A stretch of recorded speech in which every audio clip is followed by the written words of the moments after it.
한성규 의원님 안녕하세요. 네, 안녕하십니까. 우선 예산안 저 생각 많이 들었습니다. 그러셨어요. 참 어려운 자리구나. 네. 아니 예산안 얘기부터 잠깐 진짜 해야 될 것 같은데. 네. 3당 원내대표가 합의를 하긴 했지만 우리 자유한국당은 받아들일 수 없다. 한 의원님도 그런 생각하신 거예요. 네네. 지금 말씀이 합의안이라고 그러셨는데 예. 저희들도 똑바로 봤지만은 잠정 합의안입니다. 잠정이다. 근데 이제 잠정 합의안은 보통 밑에 3당 대표들이 사인을 안 하는데 거기는 또 사인이 돼 있더라고요. 사인도 하고 같이 사진도 찍으시고 막 그랬어요. 그러니까요. 그래서 정 대표는 잠정 합의안이라도 이 정도까지 방어를 하고 또 우리가 여러 가지 복지 차원에서 원하는 예산을 반영을 했으면은 의총에서는 그런 대로 부족하나마 통과되지 않을까 하고 오셨는데 예기치 않은 그런 저항을 받으신 거죠. 그렇다고 해서 어제 우리 오전, 오후 두 차례 의총을 했었는데 거기서 정우택 대표의 책임을 묻고 이런 자리는 아니었습니다. 어차피 그래요?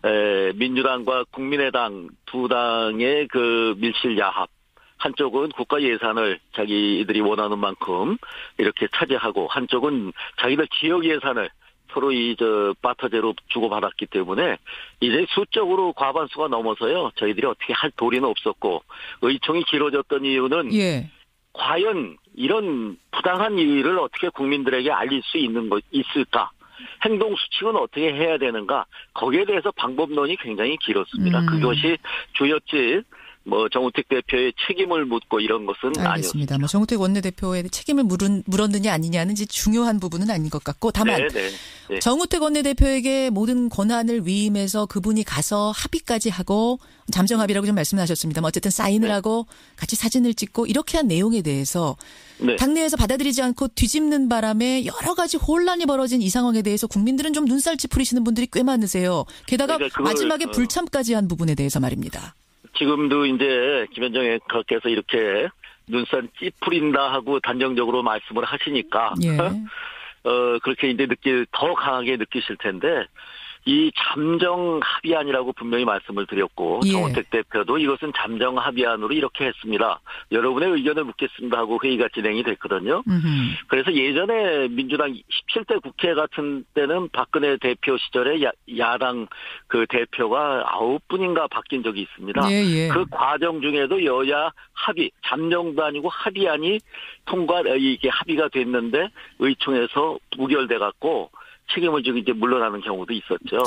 그래서 이 완전한 안도 아니었고 그렇기 때문에 그리고 받아들인다 하더라도 우리가 이 부당함을 알리는 방법을 어제는 오랜 시간 서로 토론을 했습니다. 그런 정도죠. 알겠습니다. 이게 저희가 이걸 물리적으로 옛날 국회 선진화법 없을 때나 아마 단상으로 올라갔을지 모르겠는데 그런 어떤 제도적인 장치도 있고 그래서 그렇게 막무가내로 했던 것은 아닙니다. 이걸 국민에게 똑바로 알리자죠. 밀실 야합을. 근데 한 의원님 전략상으로도 실패했다는 얘기가 나오는 게 뭐냐면요. 조금 전에 설명 들으셨겠지만 법인세 부분 자유한국당이 그토록 반대했던 법인세 부분 만약 불참하지 않고 들어가서 표결했더라면은 그거는 자유한국당 뜻대로 될 수 있는 부분이었는데 그것도 놓치신 거예요.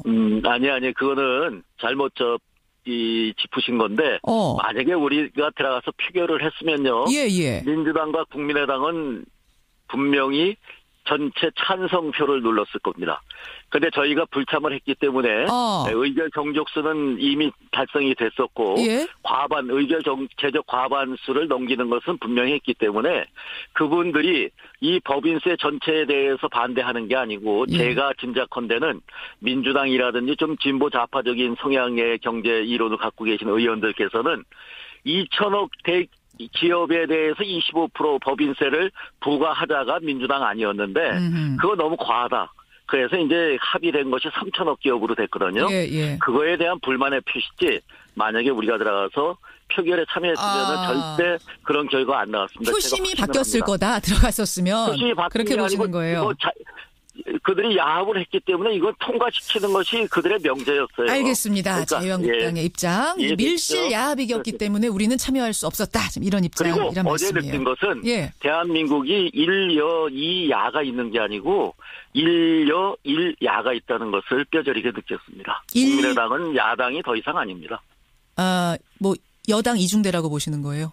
이중대도 아니고 그냥 여당이에요. 그냥 여당이 국민의당에서 제일 듣기 싫어하는 소리가 그 소리던데요. 아니 듣기 싫어도 자기들 이익을 차지하기 위해서는 그런 행동을 하기 때문에 어제 우리는 뼈저리게 느꼈어요. 진짜. 이제는 야당의 어떤 서로 공조 이것도 이제는 있을 수 없는 일이구나. 아주 극명하게 보여준 한 장면이었다고 생각합니다. 알겠습니다. 자유한국당이 어제 표결에 불참했던 이유 지금 설명을 좀 들었어요. 그나저나 한성교 의원님 사실 네. 오늘 초대한 이유는 원내대표 경선에 나가셨잖아요. 네네. 이 얘기를 좀 하려고 모셨던 건데.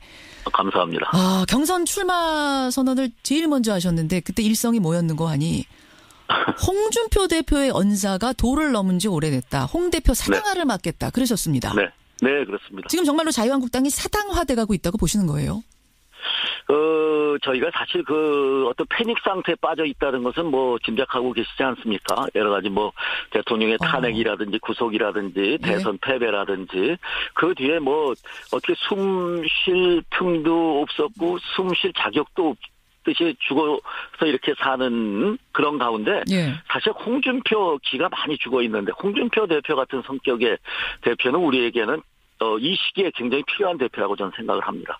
굉장히 뭐 기억력도 좋으시고 순발력도 좋고 때로 정치력도 있으시고 아주 활동적이지 않습니까? 그 모든 장점에도 불구하고 우리 홍준표 선배가 말씀이 좀 거칠 부분들이 있죠. 지난 대선에서도 거친 부분이 있죠. 문재인 후보와 토론 중에 보르장머리가 없다 이런 얘기도 이렇게 불쑥하시고 아마 그분의 성격 때문에 나오는 것이지 아주 나쁜 감정을 갖고 하시지는 않는다고 생각하더라도 말씀이 좀 지나치셨고 사당화라는 것은 지금 고루미니 암덩어리니 바퀴벌레니 이 친박 성향의 의원들을 향해서 이렇게 말씀하시는데 지금 우리 당에는 한 20명 정도 탈당했다 복당한 복당파들 있지 않습니까? 있죠. 이분들이 사실은 그 모든 잘못 과오는 박근혜 대통령을 비롯한 최순실 국정농단에 있다 하더라도 그 탄핵을 가능하게 했던 것은 사실 우리 당의 수십 명의 의원들 아니었겠습니까?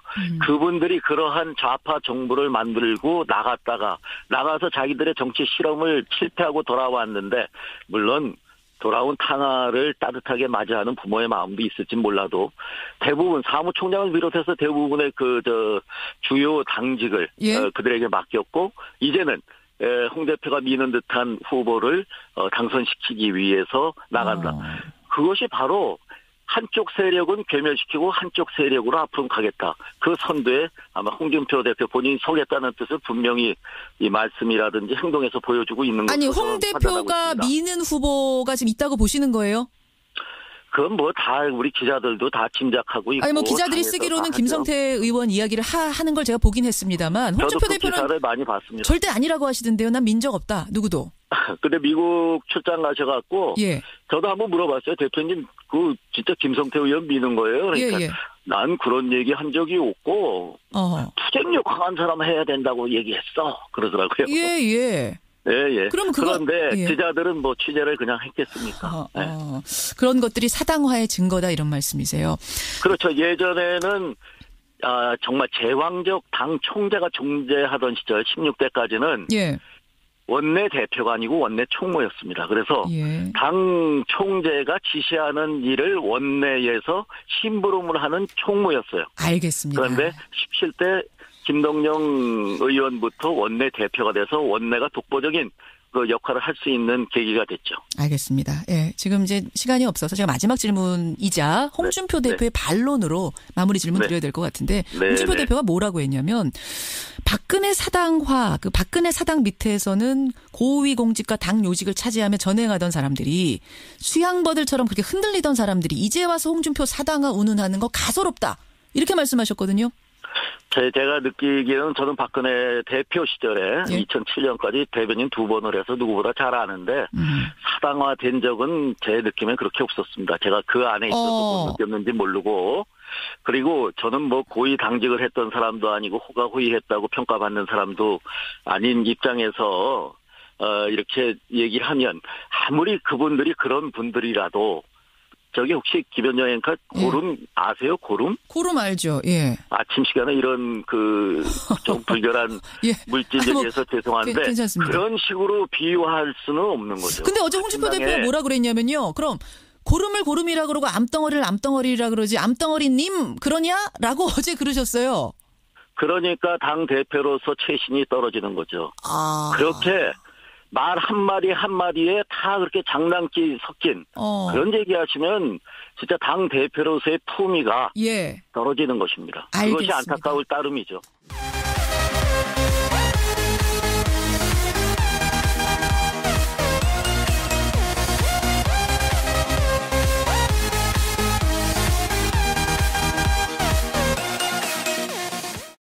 한성규 의원님 안녕하세요. 네, 안녕하십니까. 우선 저 생각 많이 들었습니다. 그러셨어요. 참 어려운 자리구나. 아니 예산안 얘기부터 잠깐 진짜 해야 될 것 같은데. 네. 3당 원내대표가 합의를 하긴 했지만 우리 자유한국당은 받아들일 수 없다. 한 의원님도 그런 생각하신 거예요. 네네.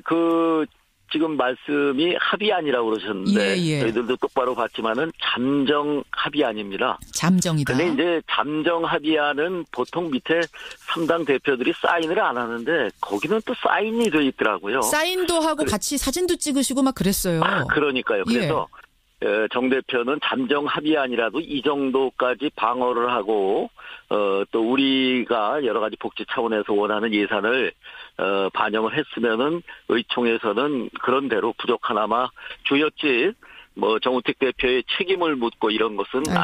아니었습니다. 정우택 원내대표의 책임을 물었느냐 아니냐는 중요한 부분은 아닌 것 같고 다만 정우택 원내대표에게 모든 권한을 위임해서 그분이 가서 합의까지 하고 잠정 합의라고 좀 말씀하셨습니다만 어쨌든 사인을 하고 같이 사진을 찍고 이렇게 한 내용에 대해서 당내에서 받아들이지 않고 뒤집는 바람에 여러 가지 혼란이 벌어진 이 상황에 대해서 국민들은 좀 눈살 찌푸리시는 분들이 꽤 많으세요. 게다가 마지막에 불참까지 한 부분에 대해서 말입니다.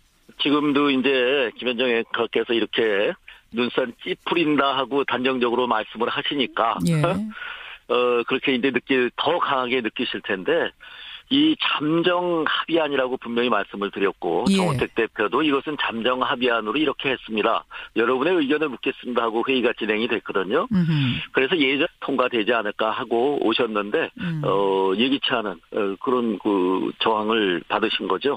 그렇다고 해서 어제 우리 오전, 오후 두 차례 의총을 했었는데 거기서 정우택 대표의 책임을 묻고 이런 자리는 아니었습니다. 어차피 그래요? 민주당과 국민의당 두 당의 밀실 야합. 한쪽은 국가 예산을 자기들이 원하는 만큼 이렇게 차지하고 한쪽은 자기들 지역 예산을 서로 바터제로 주고받았기 때문에 이제 수적으로 과반수가 넘어서요. 저희들이 어떻게 할 도리는 없었고 의총이 길어졌던 이유는 과연 이런 부당한 일을 어떻게 국민들에게 알릴 수 있을까? 행동 수칙은 어떻게 해야 되는가? 거기에 대해서 방법론이 굉장히 길었습니다. 그것이 설명 들으셨겠지만 법인세 부분, 자유한국당이 그토록 반대했던 법인세 부분, 만약 불참하지 않고 들어가서 표결했더라면은 그거는 자유한국당 뜻대로 될 수 있는 부분이었는데 그것도 놓치신 거예요. 아니 그거는 잘못 짚으신 건데 만약에 우리가 들어가서 표결을 했으면요. 민주당과 국민의당은 분명히 전체 찬성표를 눌렀을 겁니다. 근데 저희가 불참을 했기 때문에 의결 정족수는 이미 달성이 됐었고 제적 과반수를 넘기는 것은 분명히 했기 때문에 그분들이 이 법인세 전체에 대해서 반대하는 게 아니고 제가 짐작컨대는 민주당이라든지 좀 진보 좌파적인 성향의 경제 이론을 갖고 계신 의원들께서는 2천억 기업에 대해서 25% 법인세네 민주당 17대 국회 같은 때는 박근혜 대표 시절에 야당 대표가 9분인가 바뀐 적이 있습니다. 그 과정 중에도 여야 합의, 잠정도 아니고 합의안이 이게 합의가 됐는데 의총에서 무결돼 갖고 책임을 지고 이제 물러나는 경우도 있었죠. 그래서 이 완전한 안도 아니었고 그렇기 때문에 그리고 받아들인다 하더라도 우리가 이 부당함을 알리는 방법을 어제는 오랜 시간 서로 토론을 했습니다. 그런 정도죠. 알겠습니다. 이게 뭐 저희가 이걸 물리적으로 옛날 뭐 국회 선진화법 없을 때나 아마 단상으로 올라갔을지 모르겠는데 그런 어떤 제도적인 장치도 있고 그래서 그렇게 뭐 막무가내로 했던 것은 아닙니다. 이걸 국민에게 똑바로 알리자죠. 밀실 야합을. 근데 한 의원님 전략상으로도 실패했다는 얘기가 나오는 게 뭐냐면요. 조금 전에